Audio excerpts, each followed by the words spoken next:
Guys, I hope आपको मेरा background कुछ आज अलग दिख रहा होगा। मैंने इसे चेंज कर दिया है। हमें टाइम के साथ साथ खुद को चेंज करना पड़ता है। Change is another name of life. हमें सीखना पड़ता है और खुद को हमें उसी के अकॉर्डिंग बदलना पड़ता है।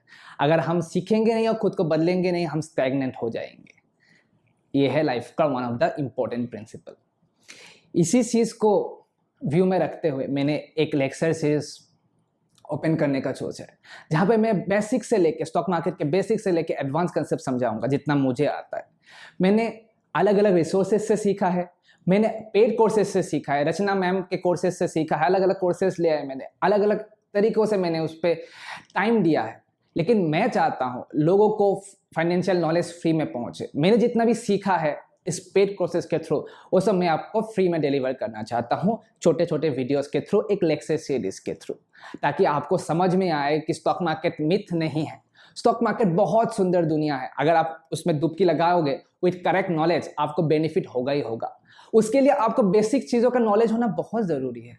स्टॉक मार्केट कैसे फंक्शन करता है, प्राइस अप डाउन कैसे होता है, कंपनी स्टॉक मार्केट में लिस्टिंग क्यों होता है, अलग अलग types of stock trading, investment और ट्रेडिंग में डिफरेंस क्या होता है, बहुत से क्वेश्चंस है, बहुत से मिथ है स्टॉक मार्केट को लेके। मैं वो सब चीज़ें आपको एक्सप्लेन करूंगा, ब्रीफ कॉन्सेप्ट्स बताऊंगा, बेसिक कॉन्सेप्ट बताऊंगा, ब्रीफली बताऊंगा। लेकिन उसके लिए आपको अपना कन्वेंशनल माइंडसेट और पुरानी सोच को बदलना होगा। नए चीज़ को एक्सेप्ट करने की ताकत लानी पड़ेगी। अगर आप नए चीज़ को एक्सेप्ट नहीं करना चाहते, पुरानी सोच में ही रहना चाहते, तो आप आगे नहीं बढ़ पाएंगे। ये ज़माना मॉडर्न हो गया, डिजिटल हो गया है, आपको नई चीज़ें सीखनी पड़ेगी अगर आपको लाइफ में सक्सेस चाहिए।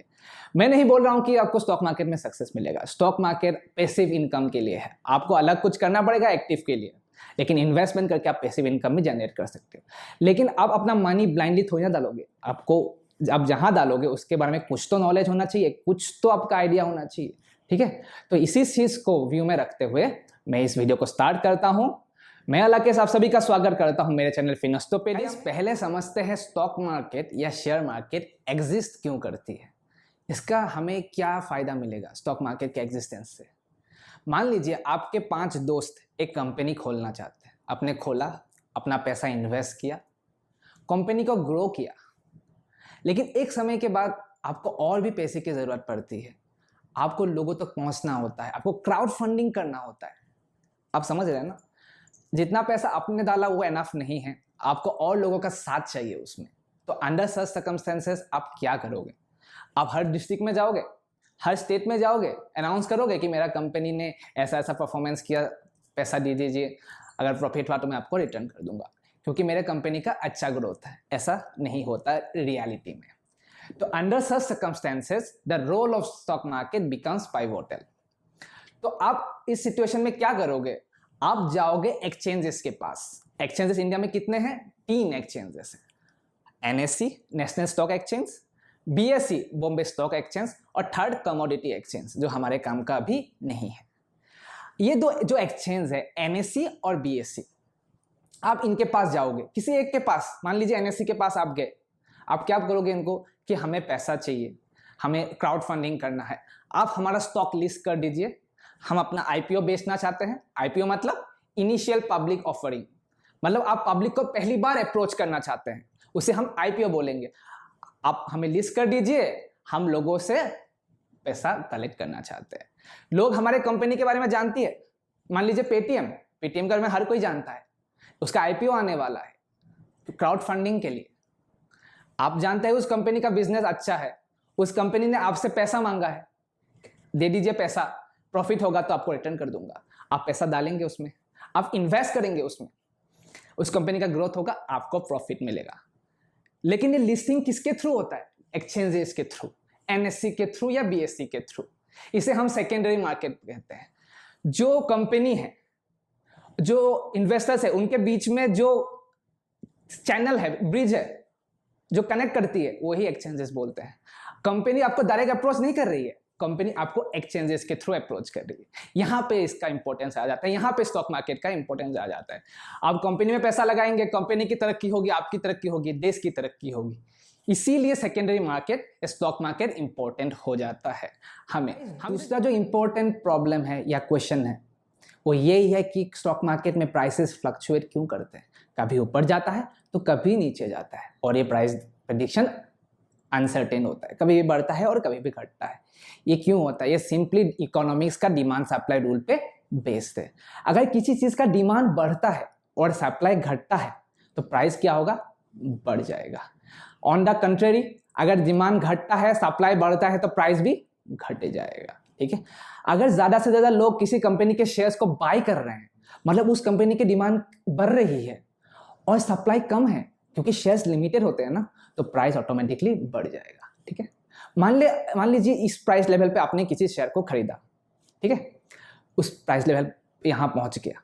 ठीक है, अब इतना अमाउंट ऑफ प्रॉफिट आपको हुआ पर शेयर, आप उसको बेच के प्रॉफिट लेना चाहते हो अपने हाथ में, तो आप क्या करोगे? यहाँ पे सेल कर दोगे। ठीक है, सेल करने के बाद क्या होता है? अगर ज्यादा से ज्यादा लोग सेल करेंगे तो चीजों की डिमांड घट जाती है ना, क्योंकि आप उस चीजों को सेल करें, आपको नहीं चाहिए वो चीज, डिमांड घट जाता है, सप्लाई भी बढ़ जाता है, क्योंकि और शेयर्स आ जाएंगे मार्केट में, जो लोग सेल कर रहे हैं उनके शेयर्स मार्केट में आ जाएंगे, तो ऑटोमेटिकली प्राइस घट जाता है, क्योंकि लोगों को प्रॉफिट बुक करना होता है। तो जब बुल रन होता है, बुल मतलब जब प्राइसेस बढ़ता जाता है, एक समय के बाद उसको नीचे आना ही है, क्योंकि लोगों को प्रॉफिट बुक करना होता है। मैंने बुल रन क्यों बोला? बुल हमेशा ऐसा सिंग मारता है ना, तो प्राइस ऊपर बढ़ता है। ठीक है, अगर प्राइस नीचे जाता है उसे बियर बोलते हैं, बियर हमेशा नीचे खींचता है ना अपने प्रे को, इसे बियर रन बोलते हैं। ऊपर अगर कंटिन्यूअसली जा रहे हैं उसे बुल रन बोलते हैं। तो जब कंटिन्यूअस बुल रन होना, तो पैसा कभी इन्वेस्ट नहीं करना चाहिए, क्योंकि वो नीचे गिरेगा ही, क्योंकि लोगों को वहां पे अपना प्रॉफिट बुक करना होता है। तो ये हमेशा ध्यान रखिए, जब बुल रन हो आप पैसा मत लगाइएगा वहां पे, क्योंकि वो एक समय के बाद को कंसोलिडेशन पे आता ही है, उसे करेक्शन बोलते हैं हमारे टेक्निकल लैंग्वेज पे। आप बहुत सावधानी से लगाएगा वहां पर पैसा। ठीक है, समझते हैं स्टॉक मार्केट का साइकिल कैसे ऑपरेट होता है। यहाँ पर एक बंदा है जिसने रिलायंस का शेयर 1000 रुपये में खरीदा था, उसको अभी बेचना है क्योंकि उसका शेयर प्राइस 2000 हो गया है। यहाँ पर एक बंदा है जो रिलायंस का एक शेयर खरीदना चाहता है। अब ये बंदा इसको नहीं जानता है, अब ये बंदा OLX में तो ऐड नहीं दे सकता भाई कि मुझे एक रिलायंस का शेयर बेचना है। ठीक है, तो वो क्या करेगा? उसके पास एक ब्रोकर होना चाहिए और उसके पास एक एक्सचेंज होना चाहिए। ऑब्वियसली उसके पास एक्सचेंज होगा ही, क्योंकि उसने किसी एक्सचेंज के थ्रू ही खरीदा है।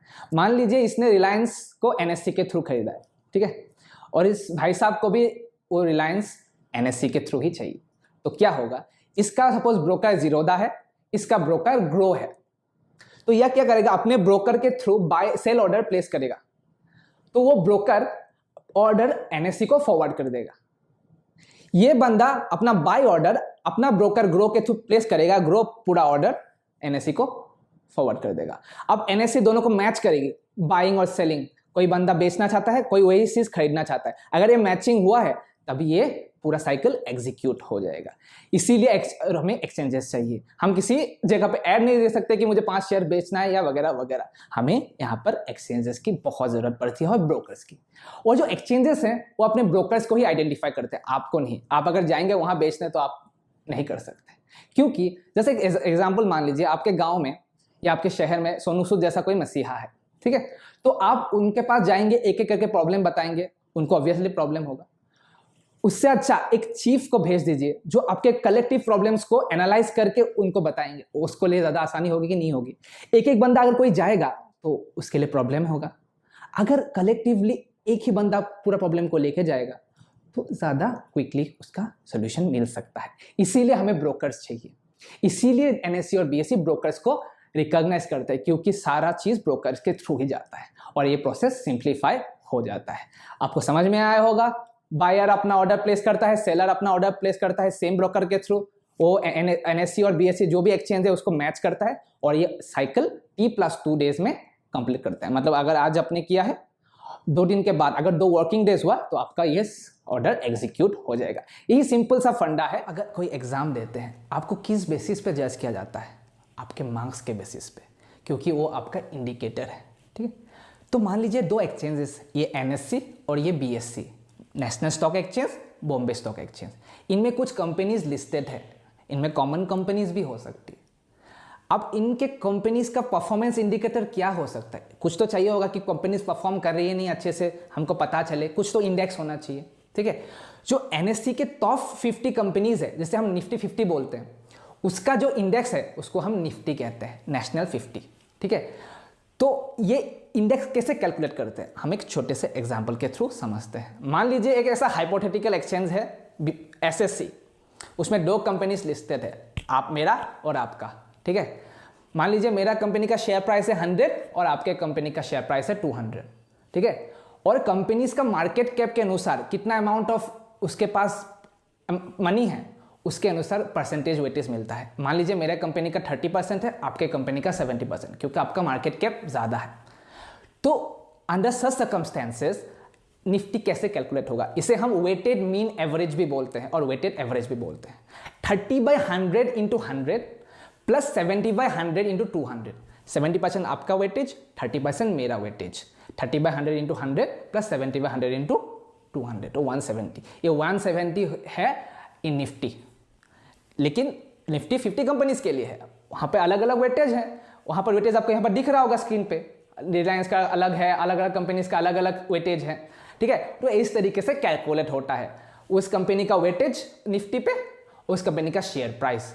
रिलायंस का शेयर प्राइस कम है लेकिन उसका वेटेज बहुत ज़्यादा है, नेस्ले का शेयर प्राइस ज़्यादा है लेकिन उसका वेटेज कम है, ठीक है।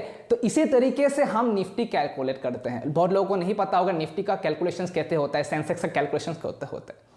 निफ्टी का कैलकुलेशन ऐसे ही होता है, सेंसेक्स का भी वैसे ही होगा। निफ्टी में 50 कंपनीज है, सेंसेक्स में जो ऑल कंपनीज है 6000 या 7000 के आसपास सबका वेटेज लिया जाता है। निफ्टी में ओनली टॉप 50 कंपनीज का वेटेज लिया जाता है। अगर किसी कंपनी का परफॉर्मेंस डाउन हुआ वो नीचे आ जाएगा, किसी कंपनी नीचे से ऊपर चला जाएगा निफ्टी 50 में, वो चेंज होता रहता है और परसेंटेज वेटेज भी चेंज होता रहता है। आई होप आपको क्लियर हो गया होगा निफ्टी का मतलब क्या है, निफ्टी इंडेक्स क्या होता है, निफ्टी इंडेक्स देता क्या है। अब नहीं करूँगा क्योंकि लंबा वीडियो कोई जनरली देखता नहीं है, मैं इसको छोटे छोटे पार्ट्स में तोड़ूंगा ताकि आपको मज़ा आए देखने में। मैं इसको और ज़्यादा इंटरेस्टिंग बनाने की कोशिश कर रहा हूँ एग्जाम्पल्स के थ्रू। जो आप अगर ऑनलाइन लेक्चर्स देखेंगे वो 2-3 घंटे के होंगे, आप बोर हो जाएंगे, मैं भी बोर हो जाता हूँ, लेकिन ये सब कॉन्सेप्ट आपके लिए बहुत इंपॉर्टेंट है। मैं ट्राई कर रहा हूँ जितना हो सके चीज़ों को कॉन्साइज वे में ढालने की, ताकि आपको समझ में आए, लेमन वर्ड्स में बोलने की, ताकि आपको सही चीज़ पता चले, ठीक है। तो प्लीज़ मेरे चैनल को सब्सक्राइब कीजिए, इस वीडियो को लाइक कीजिए, शेयर कीजिए। ये तो पहली वीडियो है, मैं वीडियो डालता रहूँगा जब तक आप इस चीज़ को महारत हासिल नहीं कर लेते। आप ट्रेड करने के लिए, आप इन्वेस्ट करने के लिए कैपेबल नहीं हो जाते, क्या हो रहा है मार्केट में समझने के लिए कैपेबल नहीं हो जाते, तब तक मैं वीडियो डालता रहूँगा। तब तक के लिए मैं लकेश आपसे विदा लेता हूँ। Thank you.